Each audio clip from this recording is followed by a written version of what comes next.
Hi everybody, I'm Cherie and welcome back to my channel. If you like thrifting and home decor, you are in the right place, and I would love it if you would hit that subscribe button and like this video below. It would help me out a lot. Today we're going to talk about summer Americana decor. I usually have up all of my Americana stuff for Memorial Day, but the holidays seem to sneak up on me. But it is officially summer. We've hit the 100 degrees here in Las Vegas, and I'm ready to decorate. So I'm going to show you the things that I got at the thrift store over the last few years and things that I have gotten on clearance at craft stores. So first thing I'm going to show you is this tin. It is Washington, and then the other side, which is the part I like the best, is Washington crossing the Delaware, December 25th, 1776. And then if you open it up, it's got this, and it's Washington in prayer. And so I think tins are really fun to decorate with, and I think I'll either put this on a side table or on my dining room table and then put some things inside to decorate with, and then maybe that's a better idea, on my dining room table. So then no matter where you're sitting around the table, you can see a picture, and then I'll have like flags or greenery sticking out of it. And then for the top piece, I could just put this in the back on a shelf with like some plates or some baskets in front of it.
He brought me the American President, and this is a very thick, heavy book with all of the US presidents in it up to, I don't even know who the last one is, probably Obama.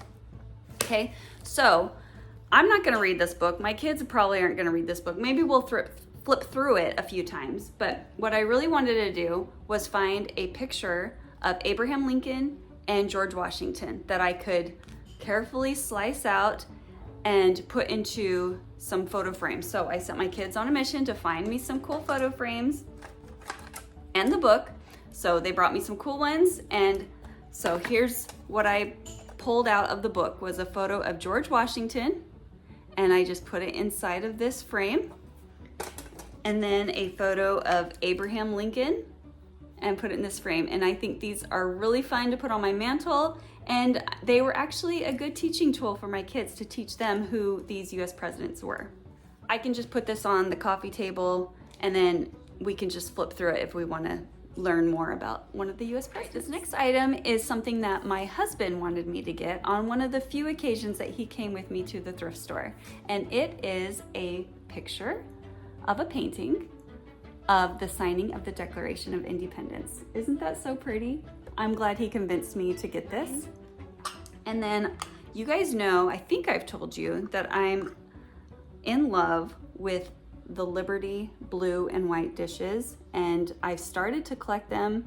I only have 5 like dinner plates, and then I recently found these, and this is just a little plate. I don't know what you use this for. This is a little bowl, but I thought I could put these in baskets or wooden bowls or something like that, and just have those around, because this one is Betty Ross making the first American flag, And this one is historical colonial scenes is all it says right there. So anyways, these are cute. I love these. And the next thing I have is some ribbon. I think I showed this on a recent video. I love ribbon. I think you can do a lot with ribbon, and I'm gonna show you guys how to make a fun bow to put on a wreath. So I can put this on my front door. I love to make bows. I had a young women's leader when I was probably like 13 or 14, maybe 15, 16, show us how to make bows, and I've been obsessed with it ever since. So I'm gonna show you how to make a bow for your wreath. This next thing is like a nesting box of like Americana, what are these, like boxes? And they just keep going. There's 3 of them. This says Old Glory, 1776. This one says Americana, 1776. And then the blue says 1776 with a country scene on it. So what I do is I turn them like this so you can see the date, and then I put things on top of them, like these firecrackers that I found at the thrift store for $1, and they're just wooden with some. And this I found on clearance at Michael's a couple years ago, and it is a flag, and it's got like that aged look to it, which I really like. And what I do with this, like the first year I think I hung it on my door and the wind was just like constantly flinging it around. And then the next year I think I put it on a nail, and that was fine.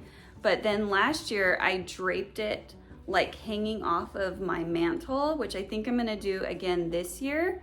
So I'll show you how that looks. But I really think that this is a fun piece that's large and drapey to kind of add interest to my home decor. And just a tip, like I use an old paper towel holder or roll to kind of roll it for storage, and that helps kind of keep it nice instead of being like folded and having those creases the next year when you pull it out of storage.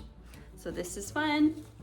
Like I said, I like that aged Americana flag look. So I have some flags, and these are fine just the way that they are, but I think I'm gonna take some antiquing wax and just like kind of paint it on and then wipe it away to kind of give me that look of the other flag, because I just like that look a lot. So maybe I'll show you how to do that.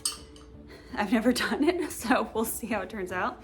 And then I have this Statue of Liberty that I also got on clearance at Michael's a few years ago. And I think it's awesome, but I think it's kind of a little flat looking. So I think I'll take that same antique wax and like very lightly dry brush it onto her to give it a little bit of dimension. But this is fun. All right, so I'm gonna be using this Waverly wax from Walmart, and I have a brush, and I don't want a lot, so I just have like a teeny tiny bit here, and I just wanna make it like super dry. Like I'm even gonna like do this. And then I'm gonna start with the back in case I don't like it. And I'm just gonna lightly go across.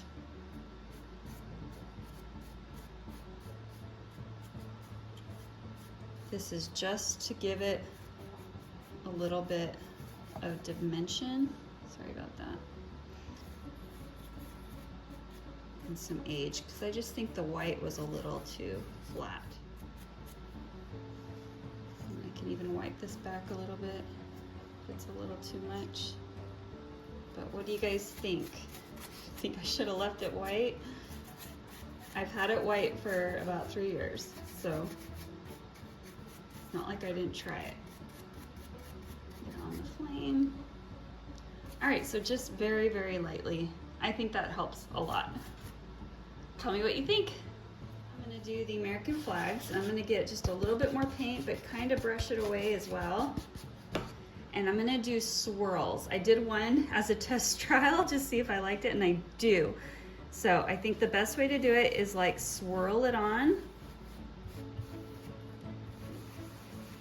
That way you don't see too many of the brush strokes.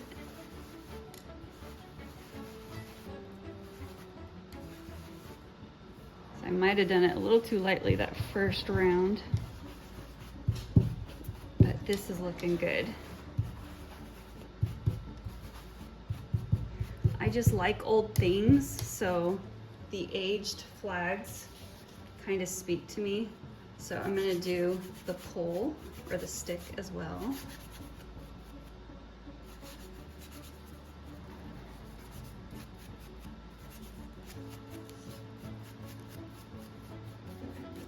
And I'm just gonna stop at the very bottom because you're probably not gonna see that, but doesn't that look good? I love it. And then I'm gonna go ahead and do the back as well, just in case they show.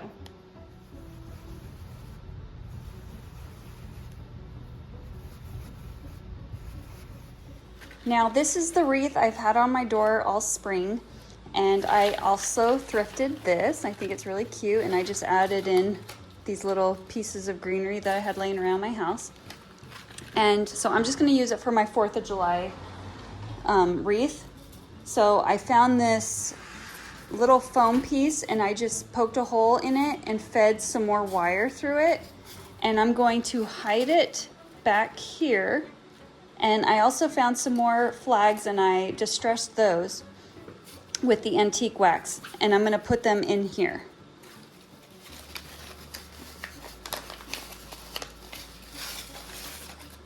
Okay, this is way too big, so I'm gonna cut it down. This will be easier.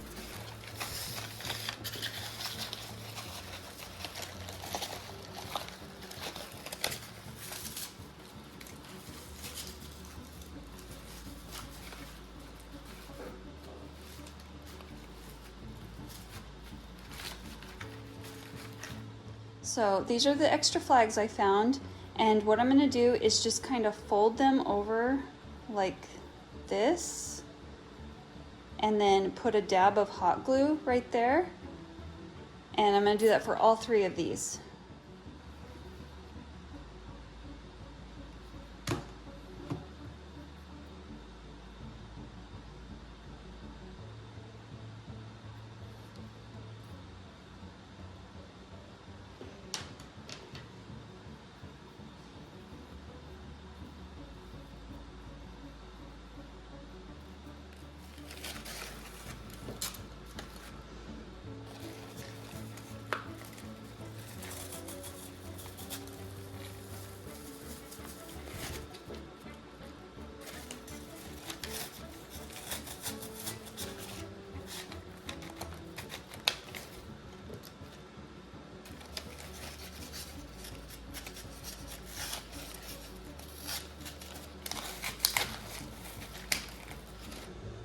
Okay, so this is going to be a little tricky because I forgot that this ribbon does not have a wire edge, and I usually do all bows with a wire edge because it makes them like full and fluffy.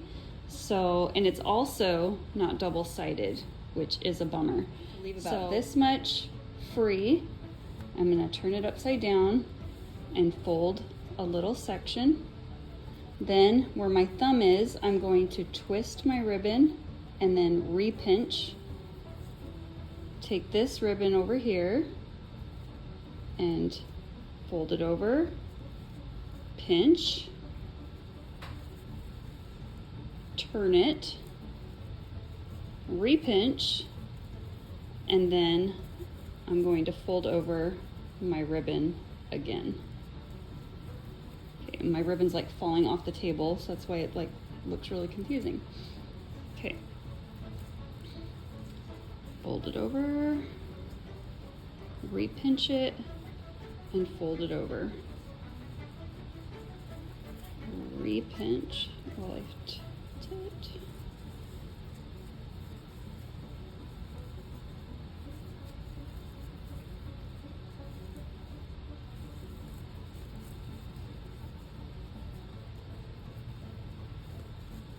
Okay, so you can kind of see that I'm getting this ruffle effect on both sides while my finger is doing. Okay, twist.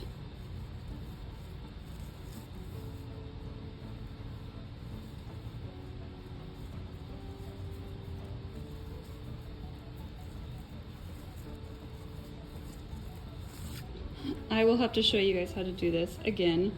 with wire ribbon because that was crazy. Okay, so now I've got both of my sides. I found this twisty wire piece in my husband's junk drawer. So I'm going to separate my ribbon.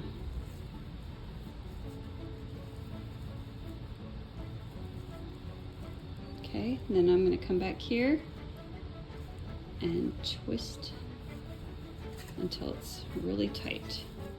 All right, so I know that was like the world's worst bow tutorial, but not too bad considering it doesn't have wire and I had to twist my ribbon to get both sides, or to not get the back side.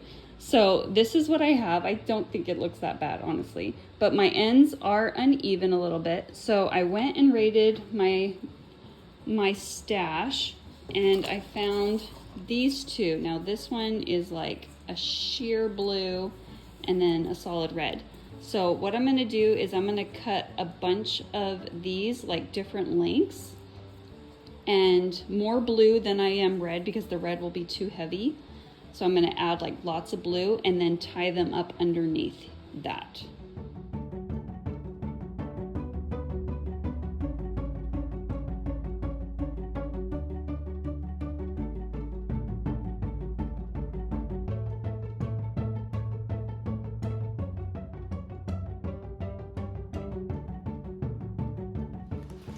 And now I'm just tying on my bow.